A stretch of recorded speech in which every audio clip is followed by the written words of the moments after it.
साम्राज्य, सामान्यांचा असामान्य आवाज।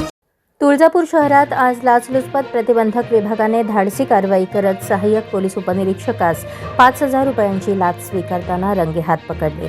ही कारवाई तुळजापूर पोलीस स्टेशनच्या आवारात पार पडली असून जिल्ह्यात मोठी खळबळ उडाली आहे। ही कारवाई लाचलुचपत प्रतिबंधक विभाग धाराशिवने पार पाडली। मूळ तक्रारदाराच्या माहितीनुसार त्यांच्यावर दाखल असलेल्या गुन्ह्यात मदत करण्यासाठी संबंधित अधिकाऱ्याने यापूर्वी 10,000 रुपये घेतले होते। तसेच गुन्ह्यात अतिरिक्त कलमे वाढवू नयेत आणि मोटरसायकल जप्त करू नये यासाठी आणखी 15,000 रुपयांची मागणी करण्यात आली। तडजोडी अंती 5,000 रुपयांवर व्यवहार निश्चित झाला। मात्र तक्रारदाराला लाच देण्याची इच्छा नसल्याने त्यांनी थेट ACBकडे धाव घेत तक्रार नोंदवली। 4 मार्च रोजी तक्रारीची पंचांसमक्ष पडताळणी करण्यात आली। पडताळणीत लाचेची मागणी झाल्याचे स्पष्ट झाले। त्यानंतर ACB पथकाने सापळा रचला। तक्रारदारास ठरल्याप्रमाणे 5,000 रुपये देण्यासाठी पाठवण्यात आले। संबंधित अधिकारी लाच स्वीकारताच ACBच्या पथकाने तात्काळ कारवाई करत त्यांना रंगेहात पकडले। आरोपीचे नाव श्रीनिवास रामदास आरदवाड, वय 48, सहाय्यक पोलीस उपनिरीक्षक, महाराष्ट्र पोलीस स्टेशन तुळजापूर असे आहे।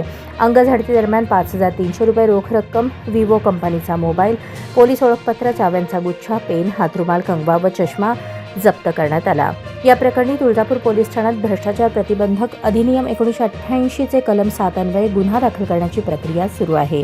पुढील तपास पोलीस निरीक्षक विजय वगारे करत असून पर्यवेक्षण पोलीस उपअधीक्षक योगेश वेळापुरे करत आहेत।